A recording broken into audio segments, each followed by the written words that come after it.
Salut les amis, Chapeau Kev en ligne. Bonjour, bonsoir, comme d'habitude. Je sais pas quand vous regarderez la vidéo ou simplement si vous la regarderez.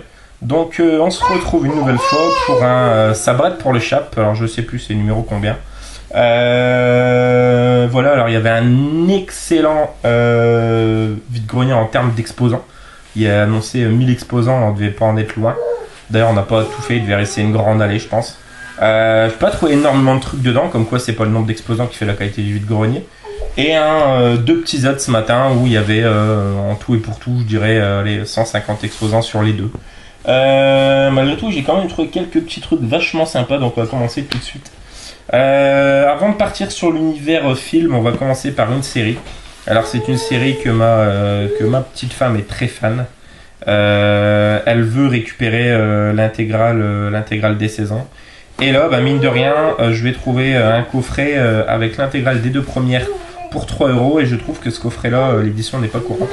Donc c'est le Game of Thrones, la saison 1 et 2, donc vraiment très très bien.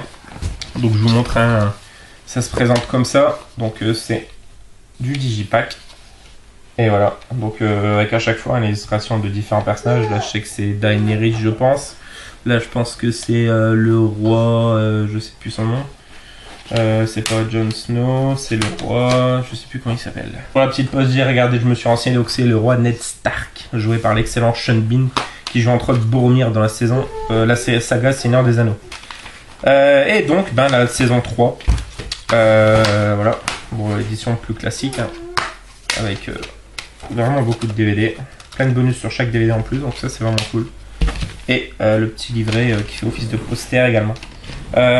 Donc le coffret des deux premières saisons était à 3 € et la saison 3 est à 4, ce qui est relativement correct quand même je trouve, donc 7 € pour les 3 premières saisons. Je suis plutôt content pour elle. On va continuer ensuite. Alors spéciale dédicace à toi sur ma petite planète, je crois de mémoire que c'est toi qui m'en as parlé Elisa. C'est le film Forever Young, donc le voilà. Je vais lire un petit peu le résumé pour ceux qui connaissent pas, mais l'histoire m'a donné vraiment envie. Et je crois qu'en plus avec un tout jeune Elijah Wood. Donc en 1939, la vie de Daniel McCormick, donc joué par l'excellent Mel Gibson, pilote de bombardier, vire au cauchemar. Sa fiancée Hélène sombre dans le coma alors qu'il venait à peine de la demander en mariage. Désespéré, il se porte volontaire pour une expérience de cryogénie. Daniel ne le sait pas encore, mais l'expérience va mal tourner et le plonger dans un sommeil qui va durer 50 ans. Très content de l'avoir trouvé, l'histoire est vraiment belle, donc voilà pour 50 centimes. Ensuite, dédicace à toi l'ami, la face cachée du cinéma. Je sais que tu l'as trouvé il y a quelques jours de ça. Moi j'avais failli prendre les deux une fois. Et du coup tu m'as donné un peu envie de les prendre. En plus c'est une superbe édition, donc pour 50 centimes, Heavy Metal 2000.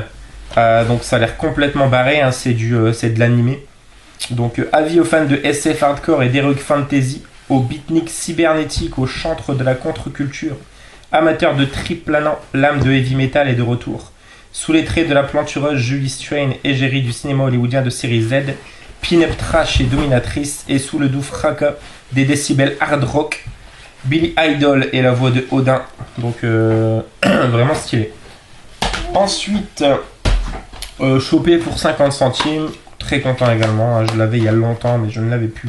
Donc c'est Le Dîner de con, un superbe chef-d'œuvre de la comédie française pour moi. Je pense la comédie qui m'a fait le plus marrer. Je l'avais vu au cinéma à sa sortie. J'étais mort de rire pendant tout le film. Voilà. Ensuite, une adaptation d'un Stephen King que je n'avais pas. Donc c'est avec Pierce Brosnan et ça a l'air bien what the fuck et ça a l'air quand même pas mal pété au niveau des effets spéciaux. On verra ce que ça donne, mais bon. C'est Le Cobaye, donc avec Pierce Brosnan justement. Et ça a l'air vraiment chelou. Ça, au niveau visuel, ça fait un peu penser à Tron, je trouve. En espérant que c'est pas un étron. Et donc voilà, Le Cobaye. Donc je vais lire rapidement. Donc Job Smith, un simple d'esprit, est connu comme l'homme à tout faire d'un quartier résidentiel du Maine. Mais les gens le lui rendent bien mal. Job est le souffre-douleur de tous. Le cas de Job intéresse l'un de ses voisins, le docteur Angelo, un génie de l'électronique. Celui-ci a mis au point un programme de réalité virtuelle capable de stimuler l'intelligence chez les animaux. Il ne lui manque qu'un cobaye. Fasciné par les promesses du Dr Angelo, Job accepte d'être mis à l'épreuve à l'intérieur d'univers imaginaires entièrement conçus en images de synthèse. Les facultés intellectuelles de Job deviennent rapidement celles d'un surdoué. Mais dopé par cet entraînement, le cobaye se met à développer des pouvoirs extrasensoriels en plus d'une agressivité incontrôlable. Tous ceux qui s'étaient pris à Job le débile vont leur connaître le courroux de Job le surhomme. Pourquoi pas? En plus, Pierce Brosnan, j'aime plutôt bien, moi, donc on verra ce que ça donne. Par contre, je sais pas c'est de qui, j'arrive pas à voir, donc voilà. Le cobaye. Ensuite, toujours pour 50 centimes, voilà, je l'avais pas. Je suis très fan de ceux de fin 80 début 90. Celui-ci, c'était avec entre autres William Fichtner, donc l'agent Mahone dans Prison Break. L'excellente Megan Fox, et je sais plus l'acteur principal du coup. Et donc c'est Ninja Turtles, hein, donc je l'avais pas vu à sa sortie au cinéma. Voilà, pourquoi pas pour 50 centimes. Ensuite, très très content. Alors j'espère que c'est cette version. Je crois que c'est Brendan Tandy qui m'en avait parlé il y a pas longtemps. Donc c'est Léviathan. Il me semble que c'est celui-là, donc c'est de 1989.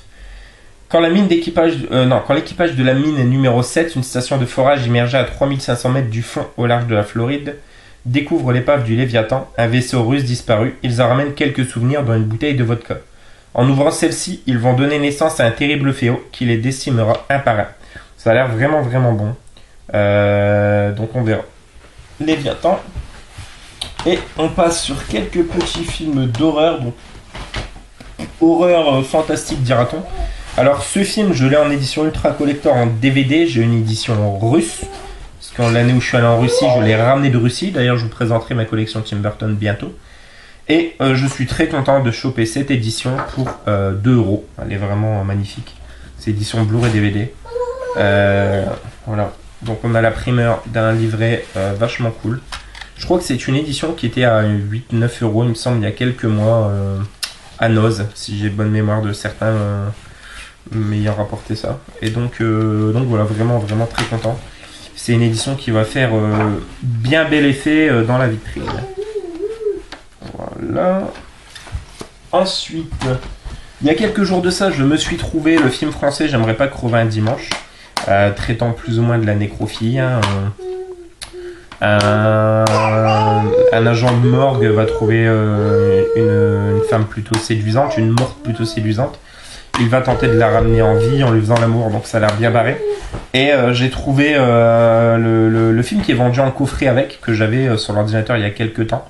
Assez dur à trouver en DVD, donc c'est Trouble Everyday, et je vais aussi vous lire le résumé, vous allez voir, c'est aussi bien what the fuck. De toute façon, quand on voit que l'actrice principale c'est Béatrice Dalle, et que Béatrice Dalle c'est l'héroïne de À l'intérieur, on a compris le délire. Donc Shane, joué par Vincent Gallo, et Corey, Béatrice Dalle, souffrent tous les deux d'une angoisse inexplicable, qui les pousse à chercher des relations sexuelles violentes avec des inconnus. Seul un mystérieux médecin, Léo, semble capable de les soulager. Shane part à sa recherche dans les rues de Paris. Voilà, ça a l'air vraiment, vraiment what the fuck. De mémoire, je l'avais, comme je vous ai dit, sur l'ordinateur il y a quelques mois, quelques années. Et je crois que j'ai eu du mal à regarder. Ensuite, très content pour la collection du Fulci, toujours pour 50 centimes. The Black Cat. Voilà, The Black Cat, hein, je crois qu'il est un giallo. Donc, dans un village de Grande-Bretagne, le photographe Gill Travers rencontre un inquiétant individu précédé d'une réputation sulfureuse, Robert Miles.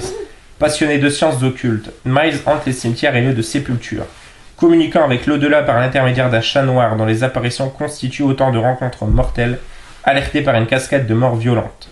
Gill Travers et l'inspecteur Gorley mènent l'enquête sur les activités réelles de Miles et de son sinistre animal de compagnie.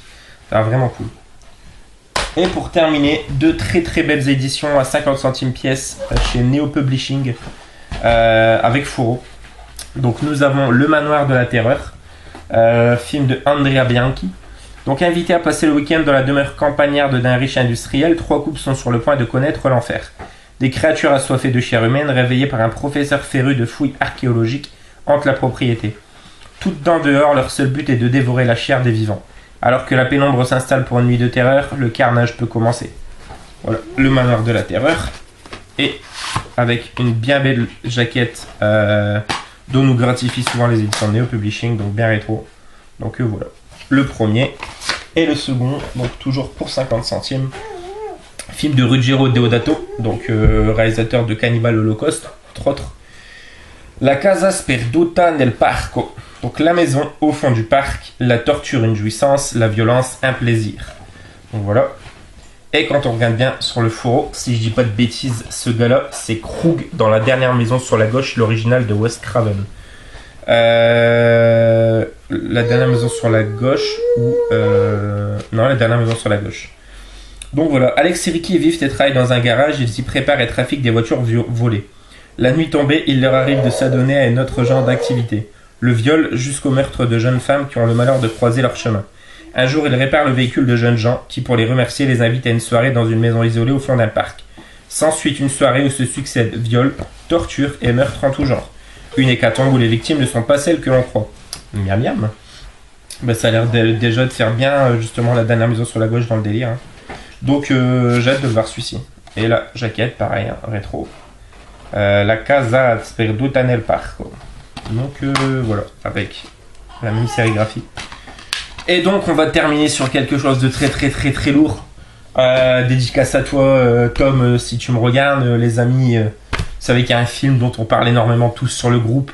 Une adaptation de Stephen King ultra rare à trouver, que certains ont pu trouver à 30 €, Julien, que d'autres ont pu trouver à 50 centimes ou 1 €, Sullivan, que certains ont pu trouver à 3 €, Tom. Eh ben écoutez, moi je l'ai trouvé pour 50 centimes, comme quoi c'est faisable. En français, la version intégrale. Et oui, je veux bien entendu parler de La Tempête du siècle, le bouquin. Voilà. Donc désolé pour la blague, mais il fallait que je la fasse. Tellement facile, mais bon. Donc voilà, ça rentre dans la collection des Stephen King, mine de rien. Et je lirai le roman avant de regarder l'adaptation en anglais. Donc voilà, La Tempête du siècle. Et c'est tout pour ces achats, les amis. Vous voyez, il n'y a pas énormément de choses sur un total de 1300 exposants à peu près. Mais voilà, il y a quand même du vraiment bien bon, donc très content. Donc comme d'habitude, laissez un petit pouce bleu, petit commentaire, ce que vous voulez. Et on se retrouve très bientôt pour une prochaine vidéo. Ciao ciao, joyeux non-anif.